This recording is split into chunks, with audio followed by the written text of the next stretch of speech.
खुद जा कर के वहाँ सिंचाई मंत्री जी आए थे, उनके साथ मैं खुद जाके दौरा करके आया और सिंचाई मंत्री जी ने खुद फ़ोन करके हर विभाग को ये बताया, अपने विभाग को तो बताया ही, बाकी लोगों को भी उन्होंने अवगत कराया कि यहाँ की स्थिति ठीक नहीं है। जो ये बांध बना हुआ है जगह जगह से रीस रहा है और ये जो है तुरंत इसको पास करके और जैसे ही ये पानी घटता है काम शुरू हो जाए और कम से कम 10 फीट उस बांध को और ऊंचा बनाया जाए और मजबूत बनाया जाए, क्योंकि स्थिति दयनीय है।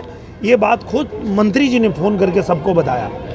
और जहाँ तक बात है वहाँ लोगों की सहायता की, तो पूरी टीम लगी हुई है वहाँ पे। हमारे जितने ब्लॉक प्रमुख हैं, जितने हमारे पार्टी के लोग हैं, जो नेता मंत्री हैं वो तो पहुँच ही रहे हैं। उसके अलावा जो हमारे एसडीएम साहब हैं, डीएम साहब हैं, उनसे लगातार हम लोग संपर्क बना के रखे हैं और जहाँ भी जो सुविधाएं पहुंचानी है उसको लगातार हम लोग करवा रहे हैं। इसके अलावा अभी देखिए तुरंत जैसे पानी घटना शुरू हुआ है तो बहुत सारी बीमारी भी वहाँ होगी, बहुत वहाँ छिड़काव की आवश्यकता होगी।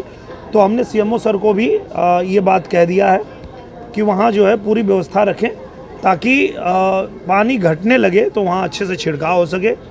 और हम लोग ये भी एक प्लान कर रहे हैं कि वहाँ पे जो हमारे देवारा के लोग हैं उनको मच्छरदानी भी वितरित करवाया जाए।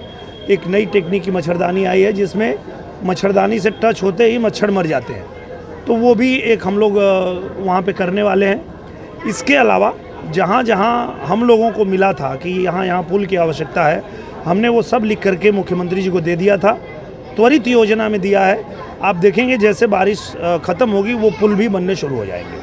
गोंडा से बीजेपी के विधायक हैं भूषण शरण, उन्होंने आरोप लगाया है कि जो बाढ़ पीड़ित हैं उनकी बात को नहीं सही से प्रशासन नहीं रखने दिया जा रहा है।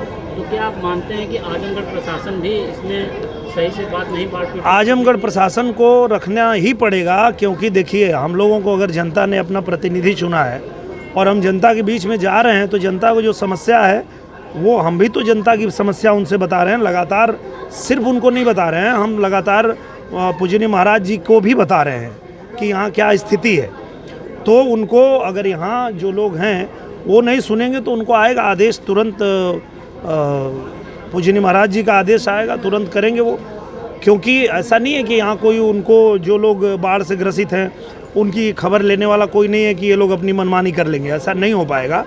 क्योंकि यहाँ जो स्थिति है, एक एक पल की स्थिति जो है, हम लोग संबंधित मंत्रालय को भी हमने अभी पूजनीय हमारे महाराज जी को तो बताया ही, जो हमारे सिंचाई मंत्री हैं माननीय स्वतंत्र देव जी, उनको भी मैंने अवगत कराया।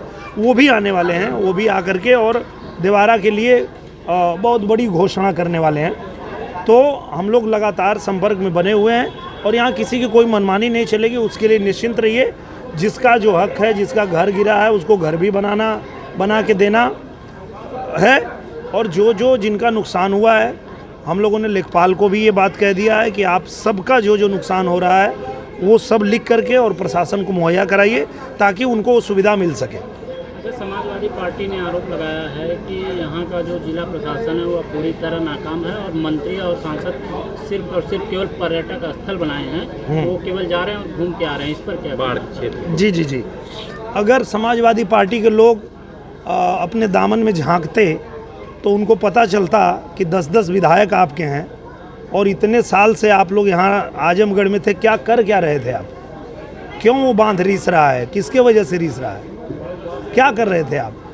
हम तो जाते हैं जब देवारा में तो कम से कम जनता ये कहती है कि हमने सांसद देख लिया, हमने विधायक चुना, विधायक को सूखा में नहीं देखा, बाढ़ तो छोड़ दीजिए। तो अपने दामन में झांके समाजवादी पार्टी हम लोगों को न सिखाए कि हमको कैसे काम करना है। मुझे लगता है समाजवादी पार्टी अगर एक पैसा भी अपने जिम्मेदारियों को निभाई होती तो आज देवारा की ये स्थिति ना होती। पर देवारा ने अब जब कमल खिलाया है तो आप देखिए, अभी तो 2-3 महीना हुआ है, पूरी तस्वीर कैसे बदलती है और कैसे बदल के हम लोग दिखाएंगे, वो समाजवादी पार्टी भी देखेगी और आप लोग भी देखिएगा। नेता समाजवादी पार्टी के नेताजी के निधन के बाद क्या लगता है आजमगढ़ में आपकी राजनीति और खासकर समाजवादी पार्टी की राजनीति पर कितना असर पड़ेगा? देखिए, पूजनीय नेताजी हम लोग के बीच में नहीं रहे। उन्होंने हमेशा ज़मीन पे रह के और ज़मीन से जुड़ के काम किया और निश्चित रूप से उनके जाने का दुख पूरे देश को है। पहले ऐसे नेता हैं जिनके निधन पर हर पार्टी को तकलीफ हुई, हर पार्टी को शोक हुआ है, हर नेता को शोक हुआ है, वो सबके चहेते थे।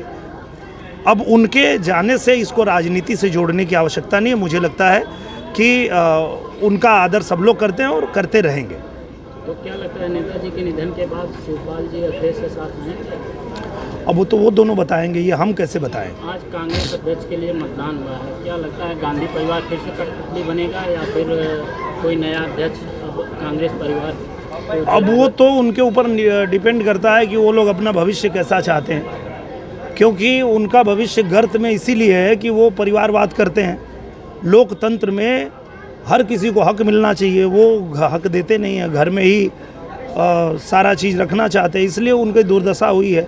सबसे बड़ी पार्टी कभी हुआ करती थी, आज कहीं उसका नामो निशान नहीं है। तो ये तो डिपेंड करता है कि वो जिस तरह का डिसीजन लेंगे वैसी उनकी आगे की स्थिति होगी। अच्छा, आजमगढ़ सड़कों की बात करें तो जिला प्रशासन ने कहा कि 15 नवंबर तक हम पूरा करके देना है। अभी तक आजमगढ़ सड़कों पर केवल पैच का काम चालू हुआ है, तो क्या लगता है इस बार उनको करना ही पड़ेगा? पूजनीय महाराज जी का आदेश है और हम लोगों ने आजमगढ़ की हर सड़क को जिस विभाग से बनना है उनको लिख के दे दिया है और हम लोग उसको जो है लगातार संपर्क में बने हुए हैं और एक एक करके सड़कें बननी शुरू होगी। ये भी सही है, एक साथ तो नहीं बन पाएगी क्योंकि उसका भी एक बजट है और जैसे जैसे प्राथमिकता के आधार पे बननी शुरू हुई है तो एक एक करके सब बन जाएगी, क्योंकि हम लोगों ने सब अवगत करा दिया है और लिख करके हर विभाग को भेज दिया है।